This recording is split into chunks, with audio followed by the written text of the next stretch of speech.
So దానికి సంబంధించి అడగబోతున్నారా, ఇంకా ఏదైనా విషయాలు కూడా ఉన్నాయా?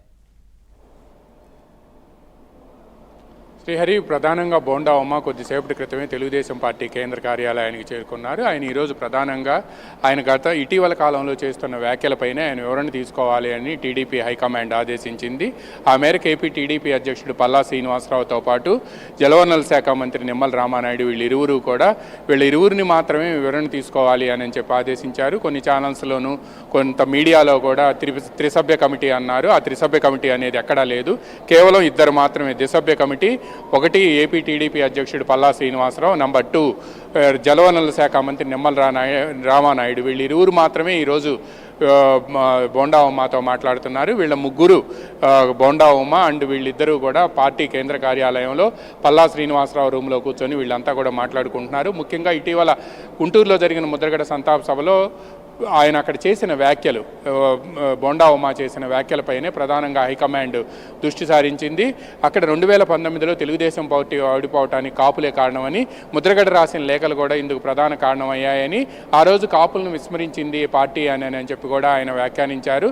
అదేవిధంగా ఇప్పుడు కూడా ప్రస్తుతం రాష్ట్రంలో కాపుల్లో అలజడి నెలకొని ఉందని, దీన్ని పార్టీ అడ్రస్ చేయాల్సి ఉంది అని కూడా ఆయన వ్యాఖ్యానించారు. ఈ వ్యాఖ్యలపై తెలుగుదేశం పార్టీ హైకమాండ్ చాలా సీరియస్గా ఉంది. నిన్న ముఖ్యమంత్రి చంద్రబాబు నాయుడు బోండా ఉమాను పిలిపించి వివరణ తీసుకోవాలని గతంలో కోరినప్పటికీ కూడా నిన్న మధ్యాహ్నం పల్లా శ్రీనివాసరావుతోనూ నిమ్మల రామానాయుడుతో కూడా టెలికాన్ఫరెన్స్ మాట్లాడి, ఈ టెలికాన్ఫరెన్స్లో చాలా స్పష్టమైన ఆదేశాలు ఇచ్చారు. పార్టీ లైన్ దాటి ఎవరైనా బహిరంగ వేదికలపై మాట్లాడితే మాత్రం వాళ్ళు ఎంతటి సీనియర్ నేతలైనా కూడా స్పేర్ చేసే ప్రసక్తే లేదు అని కూడా స్పష్టం చేశారు.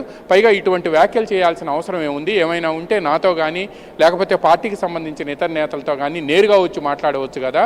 పైగా ఒక సభలో, సంతాప సభలో పార్టీ లైన్ దాటి అక్కడ సందర్భం కాకపోయినా ఇటువంటి వ్యాఖ్యలు ఎందుకు చేయాల్సి వచ్చింది అనే అంశానికి సంబంధించి ఆయన వివరణ తీసుకోవాలని, ఇక్కడ పార్టీకి సంబంధించి లైన్ దాటిన వాళ్ళని ఎవరిని కూడా ఎట్టి పరిస్థితుల్లో కూడా కన్సిడర్ చేయటం కానీ స్పేర్ చేసే అంశంలో కానీ వెనకడుగేసే ప్రసక్తే లేదు అని కూడా స్పష్టం చేశారు. ముఖ్యమంత్రి చంద్రబాబు నాయుడు చాలా కటువుగా ఈ టెలికాన్ఫరెన్స్లో వీళ్ళిద్దరితో కూడా మాట్లాడారు.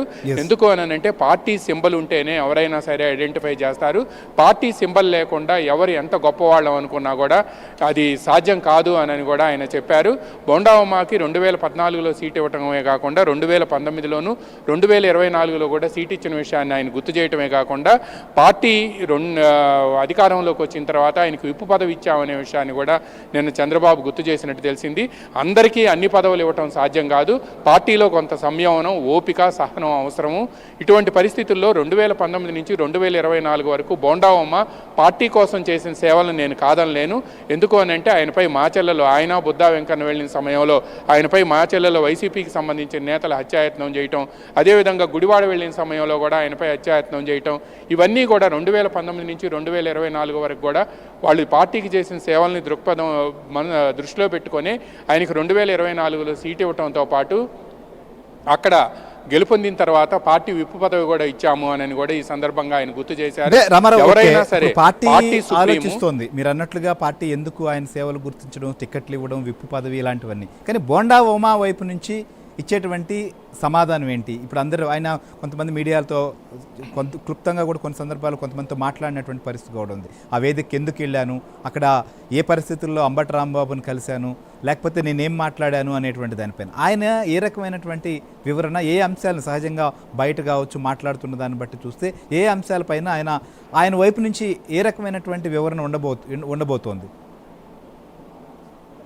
శ్రీహరి, ఇక్కడ 2 ప్రధానమైన అంశాలు ఉన్నాయి. నెంబర్ 1 ఏంటంటే బోండా ఉమా కానీ ఆయన ఫాలోయర్స్ కానీ ఏం చెబుతున్నారంటే గుంటూరు వెళ్ళి వేదిక పంచుకోవటం తప్పు అని పార్టీ హైకమాండ్ భావిస్తుంది అనే చెప్తున్నారు. కానీ పార్టీ హైకమాండ్ వైఖరి మాత్రం ఈ అంశం మీద పార్టీ హైకమాండ్ ఎట్టి పరిస్థితుల్లో ఈరోజు మాట్లాడే అవకాశం అతనితో లేదు అనేది కూడా స్పష్టంగా అర్థమవుతుంది.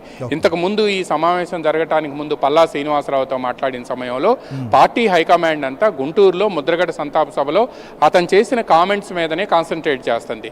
కానీ బోండా ఉమా మాత్రం పార్టీ వేదిక పంచుకోవటం తప్పు అని మీరు అంటున్నారు. పార్టీ వేదిక పంచుకోవటం తప్పు ఎలా అవుతుంది? సంతాప సభకు వెళ్ళాను. సంతాప సభకు వెళ్ళిన సమయంలో అక్కడ అంబటి రాంబాబు కనిపించాడు కాబట్టి మాట్లాడాము, అది క్వైట్ న్యాచురల్ అంటున్నారు. అదేవిధంగా అంతకుముందు తూర్పుగోదావరిలో జరిగిన సంతాప సభలో అక్కడ సీనియర్ ఎమ్మెల్యే జ్యోతుల్ నెహ్రూతో పాటు వంగవీటి రాధా కూడా అక్కడ ఉండే వాళ్ళందరితో, బొత్స సత్యనారాయణతో కానీ ఇతర వైసీపీ నేతలతో మాట్లాడారు. దాన్ని ఎలా మీరు పరిగణలోకి తీసుకోరు అంటున్నారు. కానీ అక్కడ వాళ్ళు ఇద్దరూ కూడా పార్టీ లైన్ దాటి మాట్లాడలేదు. నంబర్ 1.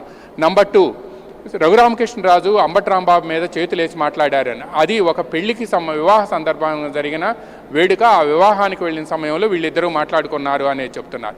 బట్ ఓవరాల్గా కూడా పార్టీ ఏమంటుంది అని అంటే, కమిటీ ఈరోజు ఆయన ఏదైతే అక్కడికి వెళ్ళి కామెంట్స్ చేశాడో ఆ కామెంట్స్ మీదనే మేము అడుగుతున్నాం, కానీ ఈ వేదికలు పంచుకోవద్దు అనేది పార్టీ లైను. ఆ లైన్ ప్రకారం ముద్రగడ అంటే ఒక సీనియర్ నేత, రాష్ట్ర ప్రభుత్వం కూడా ఆయనకు అధికార లాంఛనాలతో అంత్యక్రియలు జరపాలని ఆదేశించింది. ఆ తర్వాత వాళ్ళ కుటుంబం రిజెక్ట్ చేసింది. That is different issue. But ముద్రగడకి సంతాపం ప్రకటించాల్సిందే రాష్ట్ర ప్రభుత్వం కానీ, ముఖ్యమంత్రి కానీ, లేకపోతే లోకేష్ కానీ, పవన్ కళ్యాణ్ కానీ, వీళ్ళంతా కూడా సంతాపం ప్రకటించారు. దాంట్లో ఎవరూ డిస్ప్యూట్ చేయట్లేదు. కానీ అక్కడికి వెళ్ళి ఆ ముద్రగడ సంతాప సభలో కాపుల్లో అలజడి ఉంది. అదేవిధంగా 2019లో తెలుగుదేశం పార్టీ ఓడిపోవటానికి కారణం కూడా కాపులే అనే ఈ కామెంట్సే ఇప్పుడు కాంట్రవర్సీగా మారి, ఆ కామెంట్స్ మీద మేము అడుగుతాం. కానీ వేదికలు పంచుకోవటానికి సంబంధించింది మాత్రం that is entirely different issue from this comments అనేది పల్లా శ్రీనివాసరావు చెబుతున్నారు. ఈరోజు ఇప్పుడు అక్కడ ఏం జరుగుతుంది అనేది బోండా ఉమ తప్పనిసరిగా తన వర్షన్ వినిపిస్తారు.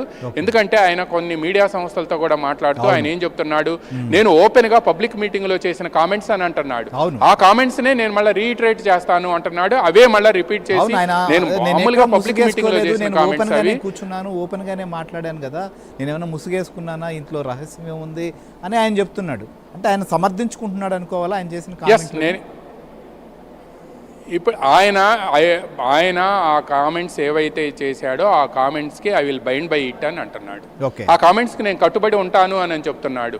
బయట మీడియాతో మాట్లాడిన ఇప్పుడు పైకి వెళ్ళి వాళ్ళతో ఏం చెప్తాడు అనేది కూడా తేలాల్సి ఉంది. ఎందుకు అనంటే ముఖ్యమంత్రి చంద్రబాబు నాయుడు ఈ విషయంలో చాలా పర్టికులర్గా ఉండటంతో ఈ భేటీ అయిపోయిన వెంటనే కూడా ఆయన వర్షన్ ఏంటి అనేది కూడా నాకు వెంటనే మీరు రిపోర్ట్ ఇవ్వండి అని చెప్పి ఆదేశించారంటే పార్టీ డెఫినెట్గా ఒక లైన్ తీసుకుంది. ఆ లైన్కి అందరూ కూడా బైండ్ ఉండాల్సిందేను అనేది కూడా ప్రధానంగా చెబుతున్న ఇష్యూ.